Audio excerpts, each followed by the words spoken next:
Bagi penduduk Jakarta dan sekitarnya, moda transportasi kereta listrik merupakan salah satu pilihan favorit dalam kegiatan sehari-hari. Kereta listrik dapat mengangkut banyak penumpang dengan waktu tempuh yang lebih cepat dari transportasi darat lainnya, meskipun penumpangnya berjubel, terutama pada jam berangkat dan pulang kerja.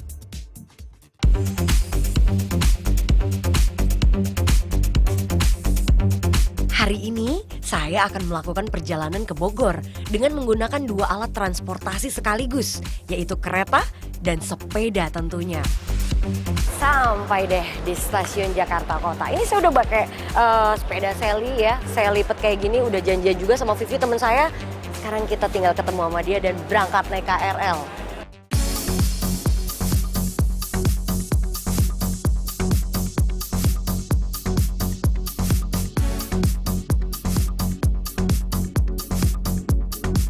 Saya memasuki sebuah stasiun yang bisa dibilang terbesar dan tertua di Indonesia yang adanya di kawasan Kota Tua, Jakarta. Stasiun ini merupakan salah satu stasiun yang bertipe terminus atau stasiun yang tidak memiliki jalur lanjutan lagi.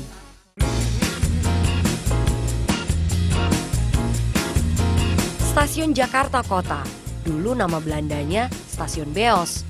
Beos sendiri memiliki banyak versi yang beragam. Ada yang menyebutkan nama Beos berasal dari kata Batavia en omstreken, yang artinya Batavia dan sekitarnya. Stasiun ini dibangun sekitar tahun 1870, kemudian tahun 1926 direnovasi kembali. Setelah selesai direnovasi, Gubernur Jenderal Belanda De Graaf meresmikan stasiun ini pada Oktober 1929. Fungsi awal dibangunnya stasiun ini adalah sebagai pusat transportasi kereta api yang menghubungkan kota Batavia dengan kota-kota lainnya.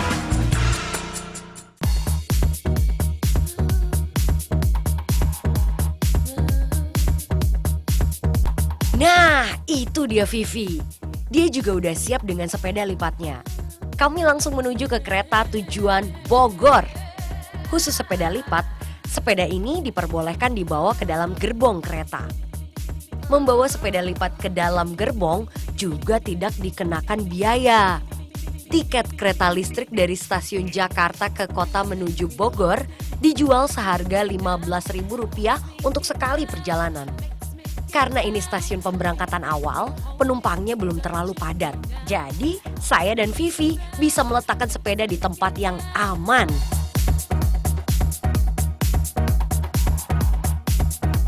Benar saja, penumpang juga bertambah, sehingga kami harus berbagi tempat duduk dengan penumpang lainnya. Pada masa kolonial, waktu tempuh perjalanan Jakarta-Bogor bisa menghabiskan waktu seharian. Maklum, waktu itu teknologinya juga belum mendukung. Kalau saat ini, waktu tempuh Jakarta-Bogor hanya membutuhkan waktu 1,5 jam saja. Akhirnya, saya dan Vivi sampai di stasiun tujuan, yaitu Stasiun Bogor.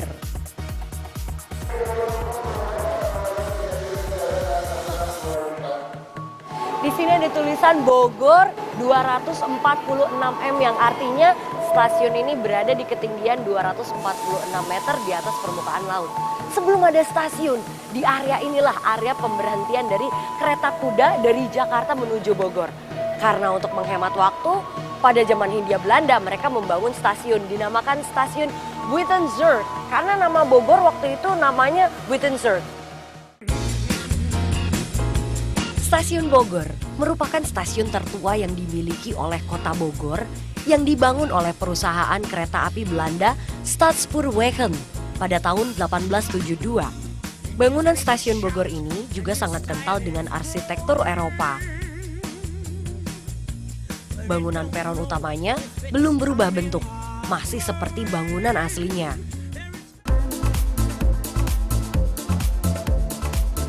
Oke, saatnya saya dan Vivi membuka lipatan sepeda dan beranjak dari stasiun ini. Disinilah aib saya akhirnya terbongkar. Karena sesungguhnya ini sepeda pinjaman. Jadi ya saya cukup kesulitan membuka sepeda lipat ini. Berbeda sama Vivi yang sudah hatam dalam memasang sepeda lipatnya. Ngomong-ngomong nih Vi, ini sepeda lipat Brampton ini harganya kisaran berapa sih? Oh, serius? Duit semua? Ya namanya untuk hobi. Mantep, saya nggak nyangka. Ya udah deh, yuk.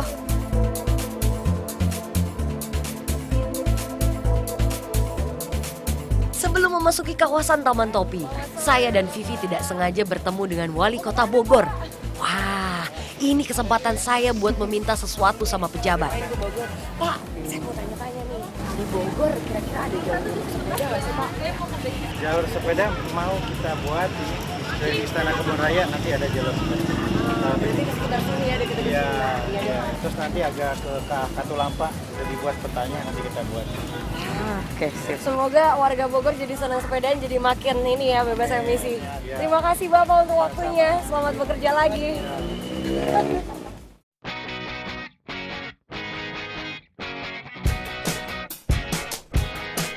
Inilah Bogor. Disebut juga kota hujan karena memiliki curah hujan yang tinggi. Tapi kalau saya bilang selain kota hujan, bisa disebut juga sebagai kota sejuta angkot. Lihat aja sendiri, angkotnya banyak banget. Pada zaman kolonial, tepatnya pada tahun 1745, Gubernur Jenderal Gustav Willem Baron van Imhoff memindahkan lokasi pusat pemerintahan dari Batavia ke Bogor demi mendapatkan suasana yang lebih tenang dan sejuk. Makanya, orang-orang Belanda menyebut Bogor dengan Buitenzorg, yang berarti tenang dan nyaman. Tak jauh dari stasiun Bogor, ada satu monumen yang menggambarkan sosok pejuang kemerdekaan. Inilah monumen seorang patriot kemerdekaan yang memiliki kisah heroik pada zaman perjuangan melawan penjajah.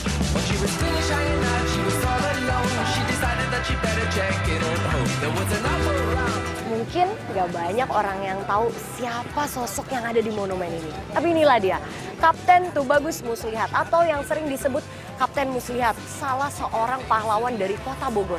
Nah, area ini adalah salah satu dari area penyerangannya dia terhadap markas dari tentara Sekutu pada waktu itu. Nah, area ini pula di mana ia gugur. Makanya dibangunlah monumen ini untuk menghargai dan memperingati jasa beliau. Muslihat. Jalan lagi? Iya, tentara peta dulu.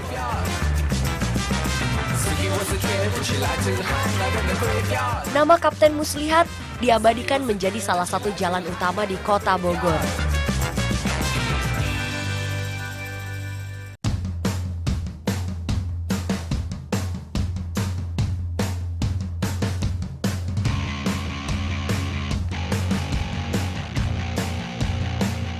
Untuk mengenal lebih jauh sepak terjang sang patriot asal Pandeglang ini, saya dan Vivi menuju salah satu museum yang banyak menyimpan kisah perlawanan rakyat Bogor dalam mengusir penjajah. Di dalam museum ini terdapat diorama pertempuran para pejuang Bogor melawan pasukan Sekutu pada tanggal 25 Desember 1945. Pertempuran ini terjadi di daerah sekitar Taman Topi, tidak jauh dari stasiun Bogor. Dalam pertempuran inilah, Kapten Tubagus Muslihat, seorang pejuang kelahiran Pandeglang, gugur akibat tertembus timah panas. Sang patriot kelahiran 26 Oktober 1926 ini gugur dalam usia yang cukup muda, yaitu 19 tahun. Museum perjuangan ini juga menyimpan benda-benda bersejarah peninggalan para pejuang saat mengusir pasukan Sekutu dari tanah Bogor. Termasuk diantaranya benda-benda yang digunakan oleh Kapten Muslihat.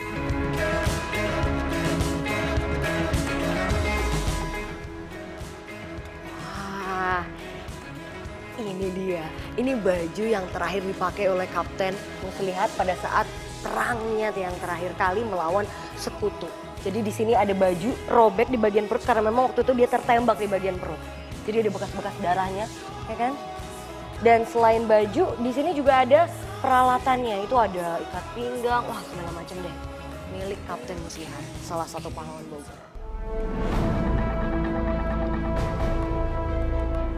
Ada juga senjata asli yang digunakan oleh sang kapten saat bertempur, yaitu pistol jenis Nambu. Pistol Nambu ini merupakan hasil desain Jenderal Jepang Kijiro Nambu pada tahun 1902. Selain pistol, ada lagi alat perang yang digunakan oleh sang kapten, yaitu berupa katana dan seragam perang berupa pangkat Shudanko atau setingkat dengan letnan. Tapi nih, ada satu hal lagi yang cukup menyita perhatian saya, yaitu kondisi museum yang cukup memprihatinkan dengan kondisi atap yang lapuk dan kurang terawat.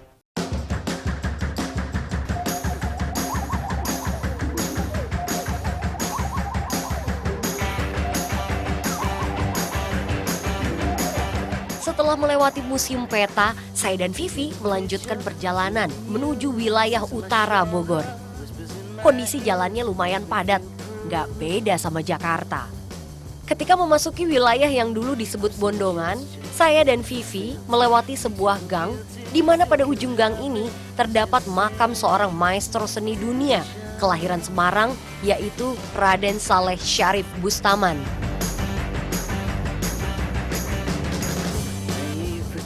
Ya emang nggak ada akte kelahiran zaman dulu.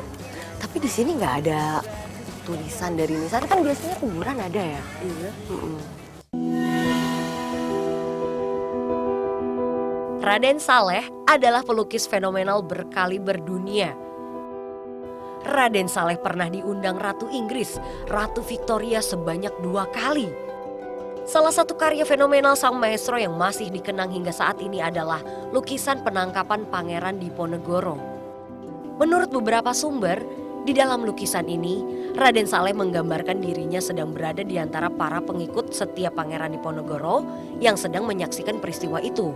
Lukisan ini juga berisi pesan penting bahwa perjuangan Pangeran Diponegoro adalah awal dari berakhirnya penjajahan Belanda. Namun ironisnya, makam sang maestro dan istrinya sempat terbengkalai dan tertutup tingginya ilalang.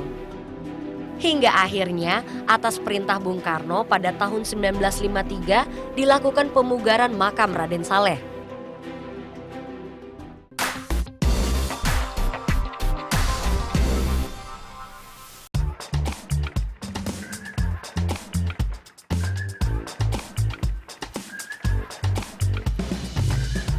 Sepeda yang saya gunakan bersama Vivi namanya sepeda lipat dengan merek Brampton. Sepeda asal pabrikan Inggris ini memang diperuntukkan buat perjalanan di kota metropolitan. Selain desain kerangka yang simpel dan praktis, sepeda ini juga bisa dilipat hingga berukuran mungil agar bisa dibawa ke dalam angkutan umum lainnya seperti bus kota atau kereta listrik. Kali ini nih, saya sedang berkumpul bersama teman-teman pengguna sepeda Brampton untuk melakukan city tour alias goes santai. Tingkat polusi udara yang makin meningkat membuat komunitas ini terus mengenalkan kegiatan bersepeda, khususnya sepeda lipat. Alasan pemilihan sepeda lipat memang tak lain karena kepraktisannya. Alasan kepraktisan ini juga yang membuat teman-teman saya sering touring ke luar negeri dengan membawa sepeda mereka ke dalam bagasi pesawat. Apalagi teman-teman saya ini berasal dari berbagai profesi. Mulai dari pengacara, wirausaha, hingga dokter.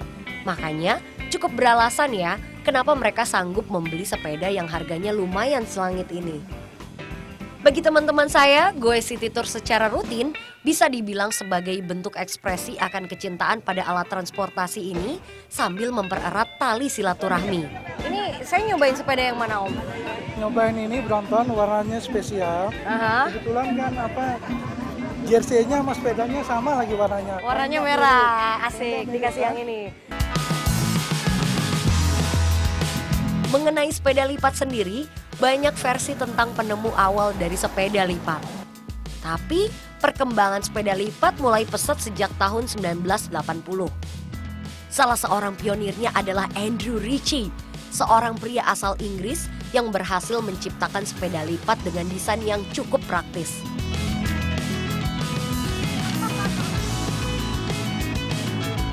Sepeda lipat hasil rancangan Andrew Ritchie disebut-sebut sebagai sepeda dengan volume lipatan terkecil yang pernah ada. Konon, sepeda ini juga digunakan oleh para anggota keluarga kerajaan Inggris dalam kegiatan bersantai. Material frame-nya beragam, ada yang berbahan chromoly, yaitu bahan campuran baja murni yang membuat bobot sepeda jadi lebih ringan. Ada juga yang berbahan titanium, jadi kalau dihitung beratnya antara 12 hingga 14 kg saja. Open up your murder eyes and see the ugly world that spat you out. Untuk komponen gearnya memang ada perbedaan dari sepeda yang biasa, karena rata-rata hanya sampai 6 tingkat percepatan. Maklumlah, namanya juga sepeda orang kota, jadi memang desainnya untuk jalanan perkotaan yang padat, bukan untuk ngebut macam road bike gitu. Apalagi dengan ukuran rodanya yang hanya berdiameter 16 inch, yang memungkinkan untuk berakselerasi dengan lebih gesit di jalanan macet. Dengan berbagai jenis kombinasi warna yang colorful, sepeda lipat ini juga lumayan menarik perhatian ketika ditunggangi di jalan raya. Intinya, bagi yang doyan gaya, mungkin sepeda ini merupakan alternatif yang cocok buat Anda. Kalau nyobain sepeda Sally-nya Brampton, saya ngerasainnya ini lumayan enteng ya. Tapi juga dengan diameter ban 16 inch ini membuat kita berakselerasi cepat. Dan handlebar yang saya pakai ini bentuknya U. Kalau bentuk U kayak gini, ini memungkinkan kita buat bermanuver cepat, apalagi di lalu lintas yang penuh dengan kemacetan kayak Jakarta. Kalau handlebar yang flat, itu anaknya pakai jarak jauh, lebih stabil. Dan kalau yang ini, centil dan sat.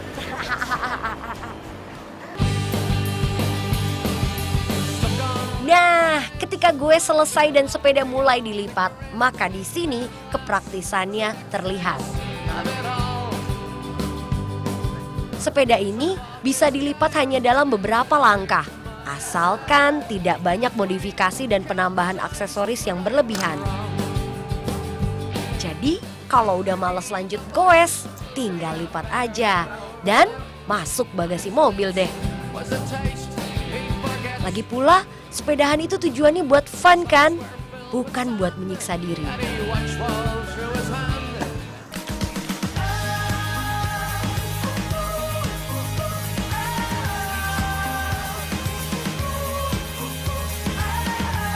Kejuaraan dunia sepeda Brampton sering diadakan di berbagai negara.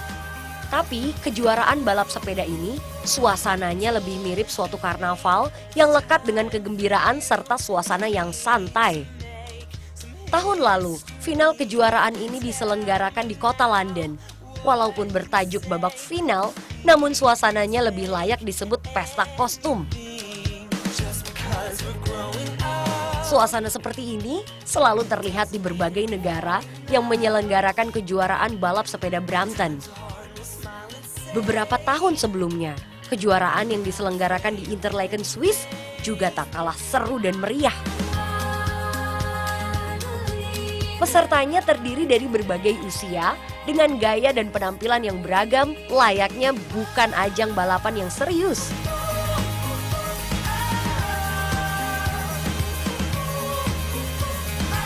Selain adu kecepatan dalam melintasi trek balap, ada juga lomba yang tak kalah seru, yaitu kecepatan dalam melipat sepeda.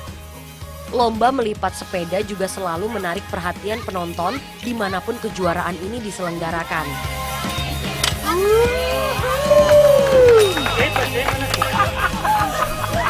Malah nih, ada peserta lomba yang dengan sengaja menunjukkan kesulitannya dalam melipat sepeda dengan gaya teatrikal yang mengundang tawa.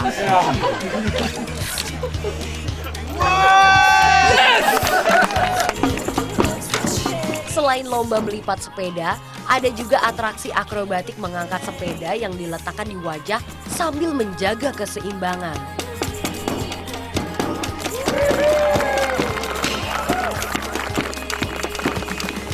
Inilah yang membuat setiap kejuaraan balap sepeda Brampton selalu ditunggu dan menjadi ajang hiburan bagi para penonton maupun pesertanya sendiri. Suasana ini pula yang menjadi pembuktian bahwa sepeda bukanlah sekedar alat transportasi, namun lebih dari itu. Sesungguhnya, sepeda adalah simbol pemersatu dan persaudaraan yang berbalut dengan kegembiraan.